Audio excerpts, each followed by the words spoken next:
Hello and welcome to a new video, and today we are flying with Ryanair. For the first time I am flying with Ryanair. Well, actually I'm not flying with Ryanair because we're flying with Malta Air, but this is a subsidiary of Ryanair. And we are flying from Berlin to London-Stansted. Here on the map you can see our approximate route today.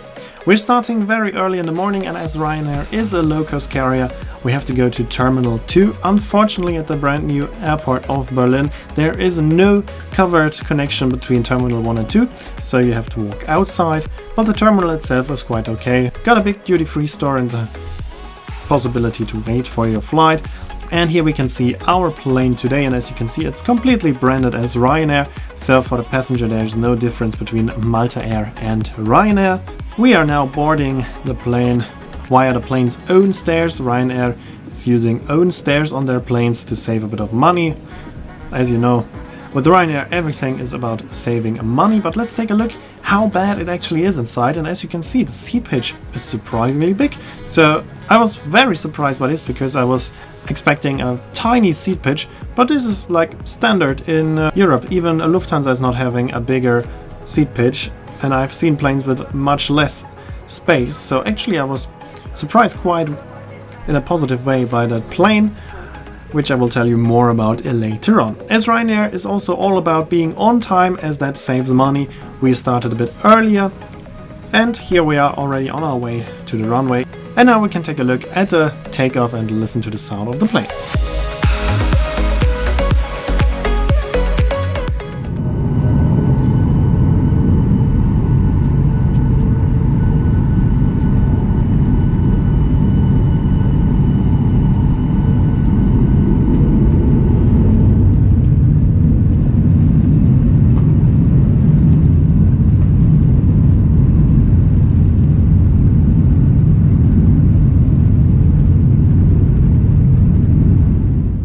And here we are leaving Berlin, heading firstly in a southern direction and then turning to the west to fly to London-Stansted. Our plane today has the registration 9HQDO, and it was delivered 2017 to Ryanair and was transferred to Malta Air in 2020.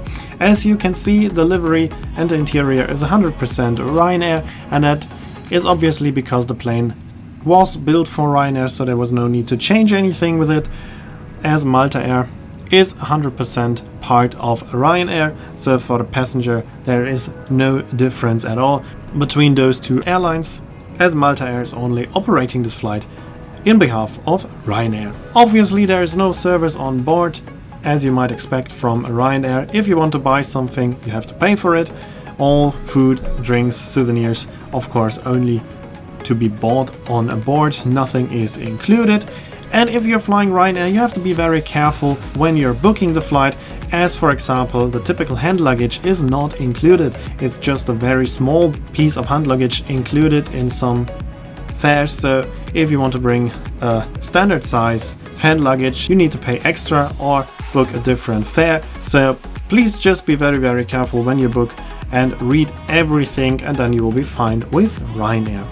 We are now approaching the airport of London-Stansted, and of course we're also going to take a look at the landing, and let's see if at least this is true about Ryanair, that they have very hard and bumpy landings. As you will always hear, like, the pilots are not very experienced and the landings are quite bad. So now let's take a look at our plane landing at the airport of London-Stansted.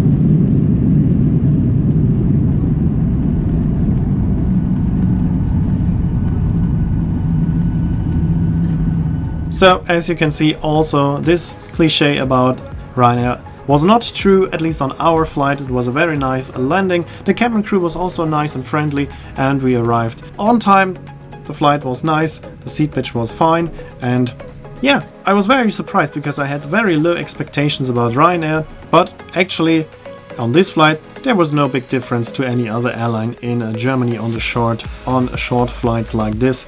So for me, I would personally book Ryanair again, and sometimes it can even be an advantage to fly to a smaller airport, because sometimes you have a better connection or cheaper connection on to some other destinations, because for example in our case we didn't want to go to London, we wanted to go to Southend, and actually going to Southend is quite easy from Stansted because there's a direct bus connection with a nice comfortable double-decker bus, and to our luck there was some kind of an offer, so we just paid £2 for the ride of about 2 hours, so that was very cheap, and for sure it would have been way more expensive to go to Southend from London City or London Heathrow, and it would also have been taking longer. So sometimes if you're not wanting to go to the big city but just an area around the airport, it might be even cheaper and better to go to the smaller airports that Ryanair is using. Here we are now arriving in Southend, where we stayed one night, and of course we will see a bit more from Southend in the next videos.